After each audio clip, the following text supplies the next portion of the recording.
Hi எல்லாருக்கும், திருவிழாவோட second day vlog இது. இப்போ நாங்கள் எல்லாரும் எங்கே வந்திருக்கோம்னு பார்த்தீங்கன்னா முத்தாலம்மன் கோவில்ன்ற ஒரு கோவிலுக்கு வந்திருக்கோம். இங்கேருந்து தான் பால் குடத்தை எடுத்துகிட்டு போய் முத்துமாரியம்மன் கோவிலில் செலுத்தணும். இப்போ முத்துமாரியம்மன் கோவில் தான் திருவிழா நடந்துட்டுருக்கு.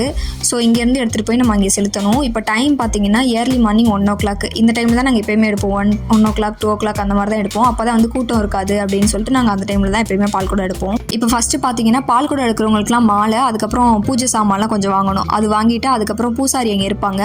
அவங்க வந்து பூஜை பண்ணி நம்மளுக்கு பால் குடத்தை வச்சு விடுவாங்க. ஸோ அந்த ப்ராசஸ் தான் இப்போ நடந்துட்டு இருக்கு.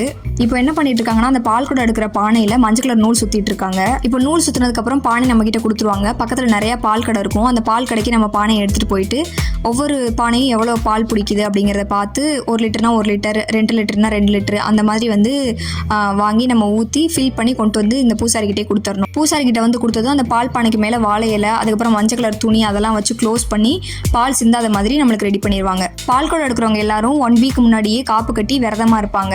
நான் வந்து வெளியூரில் இருந்தனால என்னால் காப்பு கட்டிக்க முடியல, விரதமாக மட்டும்தான் இருந்திருந்தேன். பால் குடம் எடுக்கிறதுக்கு முன்னாடி கண்டிப்பாக காப்பு கட்டணும். ஸோ என்னை மாதிரி காப்பு கட்டிக்க முடியாதவங்களுக்காக உடன் காப்புன்னு சொல்லிட்டு ஒரு ஆப்ஷன் இருக்குது. இந்த உடன் காப்புனா எப்படின்னா, உடனே காப்பு கட்டி உடனே பால் குடம் எடுக்கிறது. அதாவது பால் குடம் எடுக்கிறதுக்கு கொஞ்சம் முன்னாடியே காப்பு கட்டிட்டு நம்ம பால் குடம் எடுக்கிறது. இது பேர் தான் உடன் காப்பு. ஸோ அந்த மாதிரி நம்ம பண்ணிக்கலாம்னு சொல்லிட்டு நான் அதான் பண்ணிட்டு இருக்கேன். அடுத்து பார்த்தீங்கன்னா, பால் குடம் எடுக்கிறவங்க ஈரத்தோட தான் பால் குடம் எடுக்கணும். நனைஞ்சு ஈரமாக இருக்கும்போது தான் பால் குடம் எடுத்துகிட்டு போகணும் அப்படின்ற மாதிரி சொல்லுவாங்க. அதனால அங்கே குளம் இருக்கும். அந்த குளத்துல முங்கி குளிச்சுட்டு அதுக்கப்புறம் பால் குடம் எடுப்போம். ஸோ இவங்க பூஜைலாம் பண்ணிட்டு இருக்க டயத்தில் நம்ம போய் குளிச்சுட்டு வந்துடலாம் அப்படின்னு சொல்லிட்டு நாங்கள் குளத்துல குளிக்கிறதுக்காக குளத்துக்கிட்ட போயிட்டு அங்கே போயிட்டு சரியான குளிருங்க. நைட்டு 1 மணிக்கு, நீங்களே சொல்லுங்கள், நைட்டு 1 மணிக்கு எவ்வளோ குளிராக இருக்கும். அதில் போயிட்டு தலைக்கு முங்கி குளிக்கணும்னா எப்படி இருக்கும்? இந்த குளிர்லையும் சில பேர்லாம் வந்து டக்குன்னு வராங்க, வந்து முங்கி எந்திரிச்சு குளிச்சுட்டு போயிட்டே இருக்காங்க. அந்த மாதிரிலாம் பண்ணிட்டு இருந்தாங்க. அவங்கெல்லாம் பார்த்தா ரொம்ப ஆச்சரியமாக இருந்துச்சு. எனக்கு கால் வச்சோடனே பயங்கர குளிர். அதனால ரொம்ப நேரம் வரை யோசிச்சு ஒரு 3 முங்கு முங்குறதுக்கு அவ்வளோ நேரம் யோசிச்சு அம்மா கையெல்லாம் பிடிச்சி நல்லா டைட்டாக பிடிச்சிக்கிட்டு பயந்துக்கிட்டே முங்கி எந்திரிச்சு வந்தேங்க நான். அப்புறம் சந்தனம் குங்குமம்லாம் வச்சுக்க சொல்லிட்டு கையிலே கொடுத்தாங்க. நீங்களே வச்சுக்கோங்க அப்படின்னு சொல்லிட்டு, இந்த டைம் ஆச்சு கையில் வச்சுக்கோங்கன்னு சொல்லிட்டு அவங்களே கொடுத்தாங்க. நாங்கள் எங்களுக்கு ஏற்ற மாதிரி நாங்கள் வச்சுக்கிட்டோம். லாஸ்ட் டைம் பார்த்தீங்கன்னா ஒரு பூசாரி என்ன பண்ணாங்கன்னா, இந்த இதெல்லாம் அடிப்போம்ல, பட்டை அடிப்போம்ல, அந்த மாதிரி பெரிய சந்தன பட்டையை வந்து நெத்தியில் அடிச்சு விட்டாரு.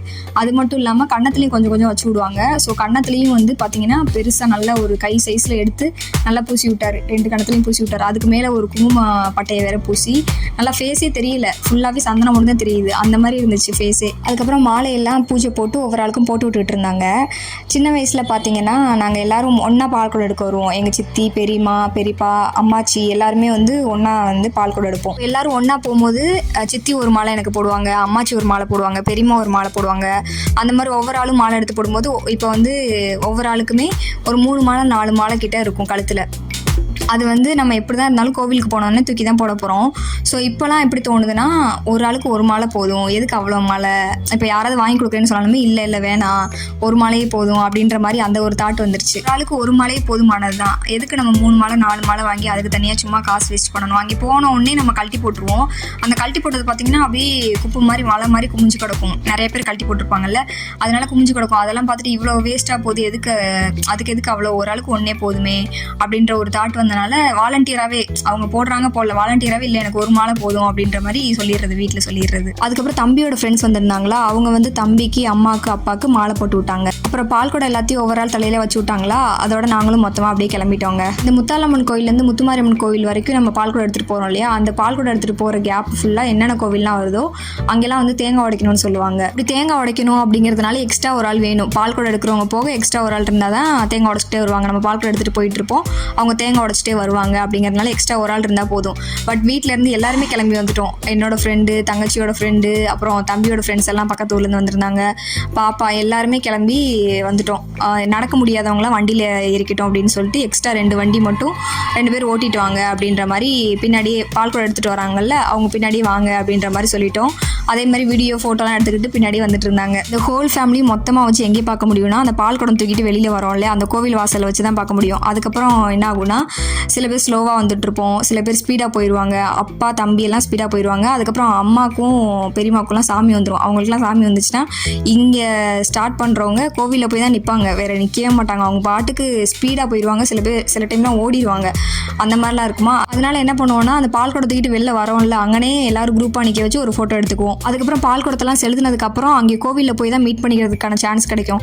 கோவிலில் போய் பால் குடத்தை செலுத்தினதுக்கப்புறம் காப்புலாம் ஊற்றுட்ருப்போம் இல்லையா, அந்த டைமில் வந்து கொஞ்சம் பேலன்ஸ் ஆயிரும். சீக்கிரமாக போனவங்கலாம் காப்பு கழட்டிட்டு இருப்பாங்க, அதுக்கப்புறம் ஸ்லோவாக போனவங்க கரெக்டாக அப்போ தான் ஊற்றிட்டு காப்பு கழட்ட வருவாங்க. அப்போ அந்த டைமில் வந்து நாங்கள் மீட் பண்ணிவிட்டு மொத்தமாக சேர்ந்து வீட்டுக்கு வந்துடுவோம். இந்த வீடியோ ஃபுல்லாக பார்த்தீங்கனாலே தெரியும், தம்பி ஒரு பக்கம் ஸ்பீடாக போயிட்டுருப்பேன், அதுக்கப்புறம் அம்மாவும் அப்பாவும் ஒரு ஸ்பீடில் போயிட்டுருப்பாங்க, நானும் தங்கச்சியும் மட்டும்தான் ஒன்றா சேமாக லாஸ்ட்டாக ஸ்லோவாக வந்துட்டுருப்போம். வர வழியில் கொஞ்சம் தூரத்துலேயே ஒரு பள்ளிவாசல் வரும், அங்கே நின்று கொஞ்சம் ஃபோட்டோஸ் வீடியோஸ்லாம் எடுத்துகிட்டு அப்படியே நடக்க கண்டினியூ பண்ணிட்டோம்.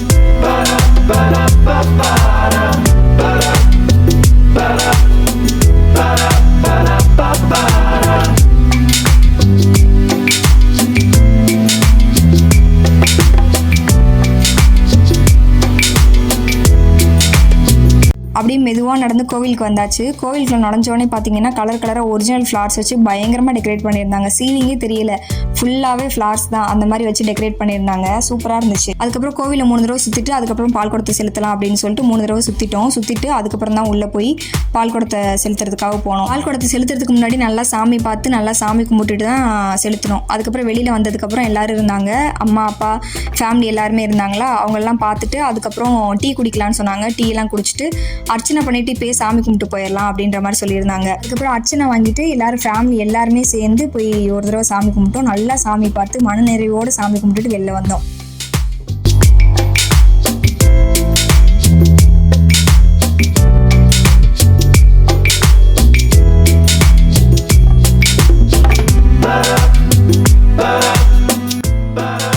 அப்புறம் அப்படியே வீட்டுக்கு கிளம்பிட்டோம். வீட்டுக்கு போயிட்டு ரெஃப்ரெஷ் ஆகிட்டு நல்லா தூங்கி எழுந்திரிச்சு காலையில் நல்லா நான்வெஜ் எடுத்து சமைக்கிறதுக்காக ரெடி பண்ணிட்டு இருந்தாங்களா.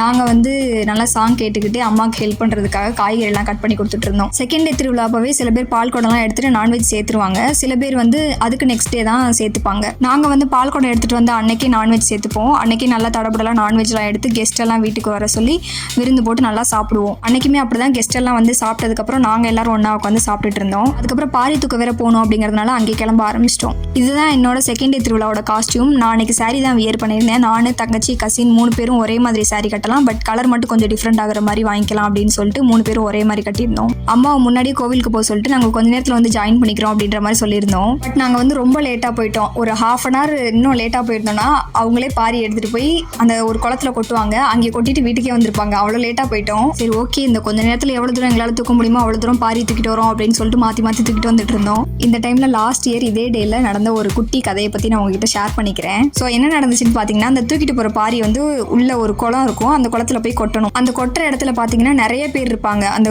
பாரி தூக்கிட்டு போகிறவங்க இருப்பாங்க, அதுக்கப்புறம் வேடிக்கை பார்க்க வந்த மக்கள் இருப்பாங்க. அன்றைக்கி தான் திருவிழா முடியுது அப்படின்றனால நிறைய க்ரௌட் இருக்கும். அங்கே இந்த மாதிரி க்ரௌட் அதிகமாக இருக்கனால எங்களை வந்து குளத்துக்கிட்ட அங்கே வர விடாமல் நீங்கள் ரோட்டுக்கிட்டே நின்றுக்கோங்க அப்படின்னு சொல்லிட்டு பெரியவங்க தான் பாரி எடுத்துகிட்டு போய் கொட்டுறதுக்கு போவாங்க. இந்த டைமில் எங்கள் அம்மா கூட என்னோட கசினும் நானும் வரேன், நான் பார்த்ததே இல்லை அப்படின்னு சொல்லிட்டு அவளும் கூடவே போயிட்டா. அப்புறம் கொஞ்ச நேரம் கழிச்சு பார்த்தா எங்கள் அம்மா மட்டும் தான் தனியாக வந்தாங்க. என் கூட தான் வந்துட்டு இருந்தா. அதுக்கப்புறம் குளத்துக்குள்ள நான் போகிறேன், இங்கேயே வெயிட் பண்ணுன்னு சொல்லிட்டு நான் உள்ளே போயிட்டேன். அதுக்கப்புறம் ரிட்டன் வரும்போது அந்த இடத்துல இல்லை, ஸோ உங்கள்கிட்ட வந்துட்டா போல அப்படின்னு சொல்லிட்டு நானும் வந்துட்டேன் இங்கே உங்களை தேடி அப்படின்னு சொன்னாங்க. அவள் கையிலேயே மொபைல் எதுவுமே இல்லை, அவள் மொபைல் எங்கள் கிட்ட தான் இருக்குது. அதுக்கப்புறம் தாங்க எங்களுக்கு ரியலைஸே ஆகுது, இந்த திருவிழா கூட்டத்தில் தொலைகிறதுன்னு சொல்லுவாங்களா, அந்த மாதிரி அவள் திருவிழா கூட்டத்தில் தொலைஞ்சிட்டா. அப்புறம் கொஞ்ச நேரம் இந்த இடத்துல வெயிட் பண்ணுவோம், ஏன்னா இங்கே தான் வருவா அவள் தேடி அப்படின்னு சொல்லிட்டு நாங்கள் அங்கேயே வெயிட் பண்ண ஆரம்பிச்சிட்டோம்.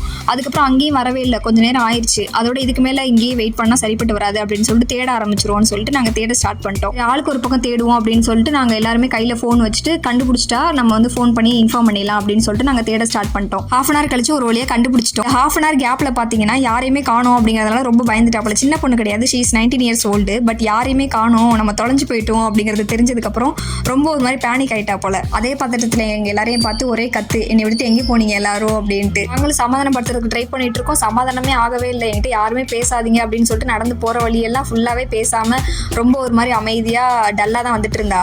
அதுக்கப்புறம் வீட்டுக்கு வந்ததுக்கப்புறம் எல்லாரும் சேர்ந்து ஒரு வழியாக சமாதானப்படுத்திட்டோம். அப்புறம் சமாதானம் ஆனதுக்கப்புறம் என்ன பண்ணோன்னா, அந்த பதட்டத்தில் இருக்கும்போது எல்லாரையும் திட்டினால அதை நினச்சி சிரித்து ஃபன் பண்ணிட்டு இருந்தோம். இந்த மாதிரி பேசினீங்களா, அந்த மாதிரி பேசினீங்களா அப்படின்னு சொல்லிட்டு கிண்டல் பண்ணி சிரிச்சிட்டு இருந்தோம். இப்படி தான் லாஸ்ட் இயர் போச்சு. அப்புறம் அப்படி இந்த இயர் பார்த்தீங்கன்னா பாரியை கொட்டிட்டு மெதுவாக நடந்து வீட்டுக்கு வந்துட்டு இருந்தோம். அங்கே எங்கள் ஏரியாலே வந்து ஆடலும் பாடலும் நிகழ்ச்சி போட்டுட்டு இருந்தாங்க. அதை நின்றுட்டே கொஞ்சம் நேரம் பார்த்துட்டு இருந்தோம். பார்த்துட்டு அப்புறம் வீட்டுக்கு வந்துட்டோம். அதுக்கப்புறம் வீட்டுக்கு வந்துட்டு நாங்கள் எல்லாரும் விளையாட ஸ்டார்ட் பண்ணிட்டோங்க. நாங்கள் எல்லாரும் ஒன்றா சேர்ந்தாலே குலுக்கு சீட்டு, அந்த ஜூட்டிஸ்ன்னு சொல்லுவோம்ல, அது விளையாடுவோம். இல்லாட்டி ராஜா ராணி, அப்படி இல்லைனா கார்ட்ஸ், இதுதான் விளையாடுவோம். அன்னைக்கு நாங்கள் என்ன கேம்லாம் விளையாண்டோம்னு பார்த்தீங்கன்னா, ஃபர்ஸ்ட் நாங்கள் ஜூட்டிஸ் விளையாண்டோம். அதுக்கப்புறம் ராஜா ராணி விளையாண்டோம். அதுக்கப்புறம் பார்த்தீங்கன்னா கில்லர்னு ஒரு கேம் இருக்குது. உங்களுக்கு யாருக்கா தெரிஞ்சுன்னா கமெண்ட்டில் சொல்லுங்கள். அதுதான் பயங்கர ஃபன்னாக இருந்துச்சு. அந்த கேம் விளையாடும்போது ரொம்ப இன்ட்ரெஸ்டிங்காக ஒரு மாதிரி ஃபன்னாகவே போயிட்டு இருந்துச்சு. இப்படி தாங்க பயங்கர ஜாலியாக ஹாப்பியாக எங்களோட திருவிழா போச்சு. இந்த வீடியோ பிடிச்சிருக்கு அப்படின்னா லைக் பண்ணிருங்க. அப்படியே உங்களோட தாட்ஸையும் கமெண்ட்டில் ஷேர் பண்ணுங்கள். அப்புறம் மறக்காமல் சப்ஸ்கிரைபும் பண்ணிடுங்க. நெக்ஸ்ட் வீடியோவில் பார்க்கலாம். பாய்.